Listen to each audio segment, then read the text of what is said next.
પંડિત શ્રીરામ શર્મા આચાર્યજીનો જીવન પરિચય. શ્રીરામ શર્મા આચાર્યજીનો જન્મ 20 સપ્ટેમ્બર 1911ના ઉત્તર પ્રદેશના આવલખેડા ગામમાં થયો હતો. તેમના પિતાનું નામ પંડિત શ્રી રૂપકિશોર શર્મા હતું. તેમના માતાનું નામ દાનકુંવારી દેવી હતું અને તેમના પત્નીનું નામ ભગવતી દેવી શર્મા હતું. પંડિત શ્રી રામ શર્માજીના પ્રથમ ગુરુ મદન મોહન માલવ્યજી હતા, જેમને કાશીમાં ગાયત્રી મંત્રની શિક્ષા આપી હતી. પંડિત મદન મોહનજી બનારસ હિન્દુ વિશ્વવિદ્યાલયના સંસ્થાપક હતા.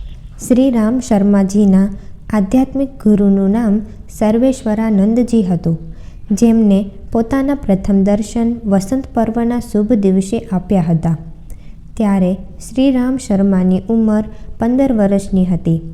પ્રથમ મિલનના દિવસેથી જ તેઓ ગુરુને સમર્પિત થઈ ગયા અને પોતાને વધારે પવિત્ર અને પ્રખર બનાવવા માટે તપસ્યા કરી. 24 વર્ષમાં 24 ગાયત્રી મહાપુરુષચરણની સાથે જવની રોટલી અને છાશ પર નિર્વાહ કરવાનું અનુશાસન રાખ્યું. આચાર્યજીનું વ્યક્તિત્વ એક સાધુ પુરુષ, યોગી, સુધારક, મનીષી, યુગદ્રષ્ટા, આધ્યાત્મિક વૈજ્ઞાનિક જેવું હતું.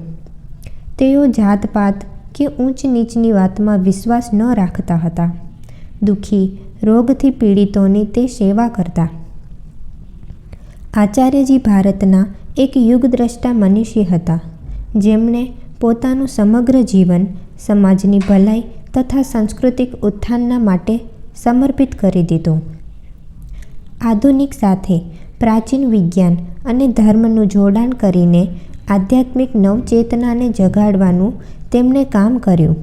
સાથે તેઓ ભારતીય લેખક હતા, જેમણે 3100થી પણ વધારે પુસ્તકો લખ્યા છે, 3200 ગ્રંથોની રચના કરી, 4 વેદોનો સરળ ભાષ્ય કર્યું. ઉપનિષદ સાથે અનેકો સદગ્રંથ તેમાં સામેલ છે. વેદ, પુરાણ, ઉપનિષદના તે વ્યાખ્યાતા રહ્યા છે. આચાર્યજી મોટા લેખકની સાથે સ્વતંત્રતા સેનાની હતા. સ્વતંત્રતાની લડાઈના સમયે તેમને કેટલીય વખત 6 માસની જેલ થઈ હતી. 1927થી 1933 સુધી તેમનો સમય એક સક્રિય કાર્યકર્તા સ્વતંત્રતા સેનાની રૂપમાં વીત્યો હતો. તેમને અખિલ વિશ્વ ગાયત્રી પરિવારની સ્થાપના કરી. 1994માં તેમના જમાઈ ડૉક્ટર પ્રણવ પંડ્યાજીએ સંસ્થાની કમાન સંભાળી. ડૉક્ટર પંડ્યાજીએ શાંતિકુંજને નવી દિશા દેવા માટે સંસ્કૃતિ વિશ્વવિદ્યાલયની સ્થાપના કરી હતી. આચાર્યજીનું દેહાંત 2 જૂન 1990ની સાલમાં થયું હતું. તેમના દેહાંત તિથિના અવસર પર ગાયત્રી જયંતી અને મહાનિર્વાણ દિવસ એક સાથે ઉજવવામાં આવે છે.